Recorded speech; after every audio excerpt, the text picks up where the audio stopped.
régime qui respecte tout à fait la démocratie. léegi ci wàllum.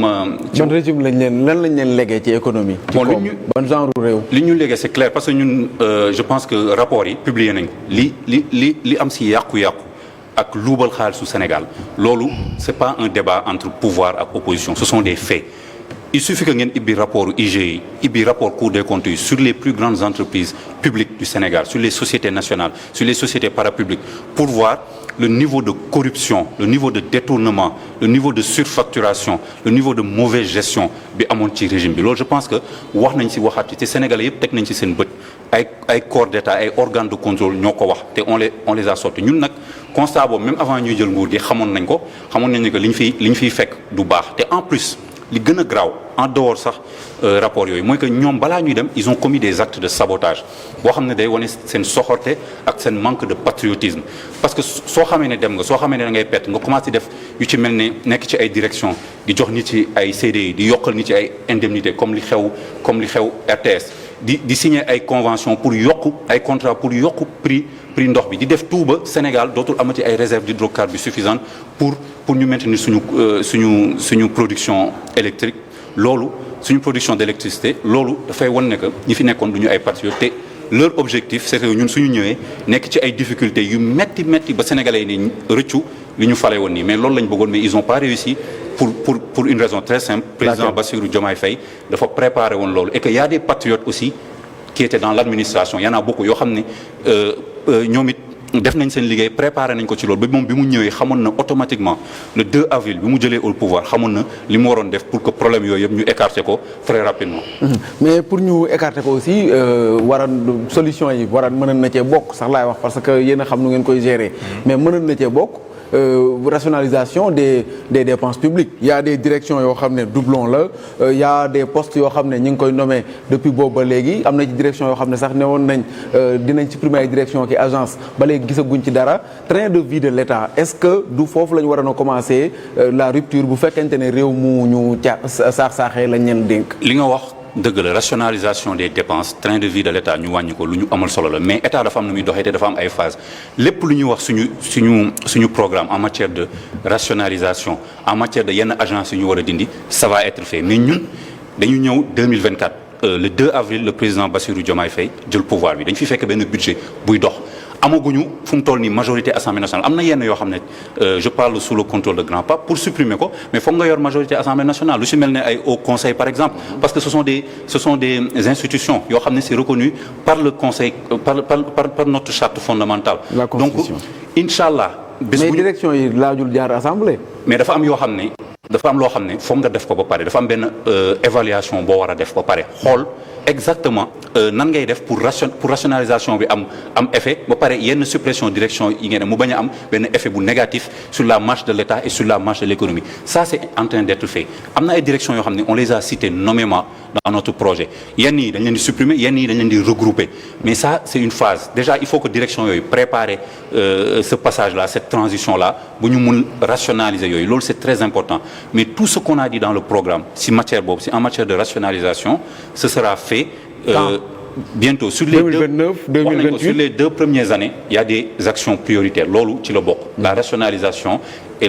la réduction du train de vie de l'État ça ce sera fait dans les 2 premières années vous verrez que suñu jàllee ci phase bi on va aller dans cette phase là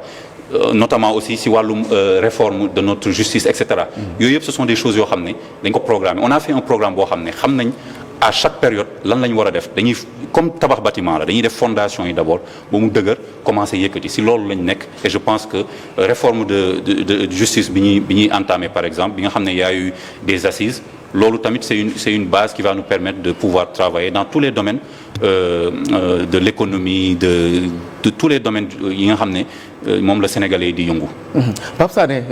est-ce que du foofu la ñuy commencer maanaam mën nañ ne donc tàmbali nañ la rationalisation des dépenses gis nañu ñuy suspendre ay contrats ci ay directions yooyu noonu wala benn mbir la boo xam ne souvent régime yi bu ñuy ñëw aussi yéen ñi nga xam ne fekke ngeen ay régime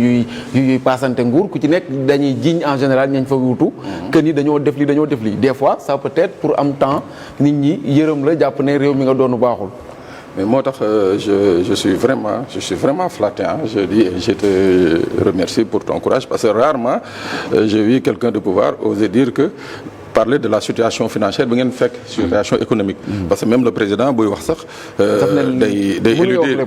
éluder la question alors que li ñuy waroon njëkk servir aux Sénégalais mooy voici li ñuy fekk ci réew mi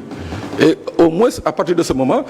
le Sénégalais que je suis ou Issa peut comprendre pourquoi telle décision mënuñu ko jël pourquoi telle autre décision ñu war ko jël ainsi de suite donc félicitations pour ce courage là mais je dis encore une fois Issa effectivement pour la rationalisation des dépenses publiques yoon la woon par rapport à ces agences-là et ces directions parce que le président a parlé d'arbitrage am na yi nga xam ne mënoon nañu def des arbitrages faire en sorte que certaines agences ou directions ñu reloger leen dans des ministères parce que la preuve ils ont réussi par des arbitrages à diminuer le nombre de ministères et ci loolu bu ñu mënoon je crois que c'est une volonté mais dans un premier temps je trouve tout à fait normal que ñu am un personnel bi nga xam ne qui a longtemps été là pendant 10 ans di xeex que ce personnel-là puisse être prépositionné mais loolu bokkul ci à mon avis bokkul ci rationalisation léegi li nga ko waxee ci réduction de certains contrats annulation et tout ça bon souvent dañuy jiñante bu kenn ñëwee moom faaw nga jiñ sa prédécesseur que ni jeexal na daanaka li fi nekkoon ci réew mi mais moo tax nag c'est là où le président devait être beaucoup plus précis waaw beaucoup plus précis parce que moom peut-être dans son domaine au niveau de la direction des HLM il pourra nous dire exactement lu mu fa fekk mais je dis dans l'ensemble président moo mënoon donner les grandes lignes il a parlé l'autre jour de la caisse des fonds secrets mais sans entrer dans les détails moo tax ma ne quelque part le président n'a pas rendu service au Sénégalais ne s'est pas rendu service parce que su waxoon ni que bon ba ma ñëwee sur les escomptes de 12 mois de 4 trimestres dama ñëw fekk sama prédécesseur jël lépp on aurait compris que tout est parti ou bien mën nañu sur l'escompte du premier trimestre et deuxième trimestre jël nañ ko on aurait compris mais là ba léegi man c'est un clair obscur dans ma tête donc une chose sûre mooy que comme tu l'as dit c'est de bonne guerre nguur bu fi remplacer sa morom la ngay njëkk ut mooy faire en sorte que les points noirs yi nga xam ne da la nar a retardé nga mettre ko en exergue mooy comme ni ces contrats qu'on est en train d'annuler et probablement je dis probablement convention yi nga xam ne ñu ngi koy annuler partenariat yi et consorts mais je dis que encore il faut aller beaucoup plus loin Issa parce que convention yi contrat yi li ci bëri surtout les conventions c'est de la monnaie pour un État mais les véritables contrats j'ai bien aimé d'abord l'annulation du contrat d'affermage de l'eau 450 milliards contrat wu Dakarnave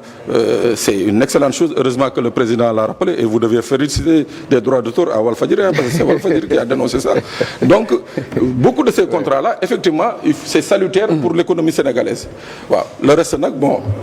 il faut laisser les directeurs qu'ils sont et les ministres gérer ça quoi. oui ci côté boobu déjà yaa ngi wax si réew mi ñu leen bàyyeel ban SNHLM lañ la bàyyeel Bassirou Kébé. waaw Issa damay dégg say wax sànq nga naan régime bu ñëw day jiñ beneen régime Issa ñun li ñuy def du jiñ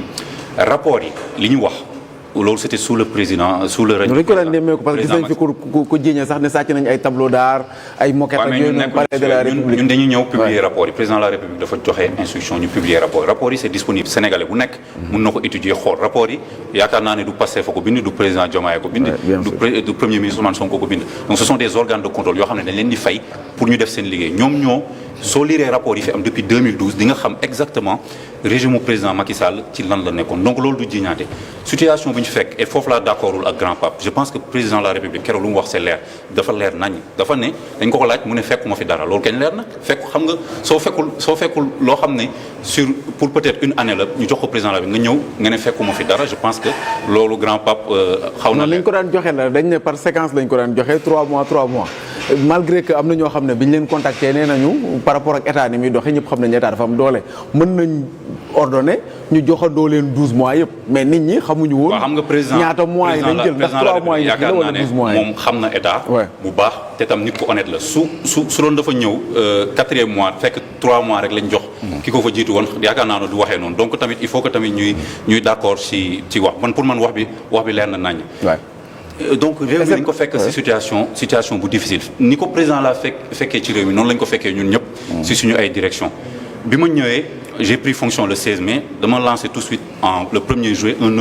audit boo xam ne j'ai reçu un rapport provisoire et le rapport définitif d'ailleurs dinaa ko recevoir fin juillet bés bu ma ko jotee li may njëkk a def mooy jébbal ko sama autorité ñi nga xam ne ñoo ma fa teg pour wan leen man tamit comme ni ko grand Pape waxee président de la République dafa war a wax fi mu fekk Sénégal man it damay wax samay autorité fan laa fekk SNHLM ak fan laa ko war a yóbbu li ma mën a wax ñun jàmbatuñu on se plaint pas mais on a un devoir de communication man SNHLM su ma ko fekkoon mu am ay dettu 1000 milliards sax du ma tere nelaw te dinaa liggéey ba suqali ko donc du question ay jàmbat question waxante dëgg la ak li fi nekk man pour man instant bi si direction yu bëri ñi ma xam sama yenn xaritu ñi nekk DG fay salaire laa wax de fin du mois waxuma leneen sax waxuma investissement waxuma tabax ay logement fay salaire rek fu mu toll ni exploit la pour man ku mun a di fay salaire fin du mois say agent exploit la pour SNHLM ak fépp ku fay salaire fin exploit la ni ngay def ba fay salaire yi c'est-à-dire da ngay jongler comme ni ko gars yi di waxee da ngay trouver solution su dee da nga toog nii rek tu ne vas pas payer. Pourquoi il y a un personnel pléthorique buñ la fa tegal wala fonds yi nga xam kees yi nga xam fa nekk moo vide wala lan. waaw man bi ma ñëwee sama jour passation dañu taxaw ci kanamu ñëpp ne ma tout va bien que tout est vert que xaalis am na fa extra mais man bi ma duggee man du loolu laa fa fekk.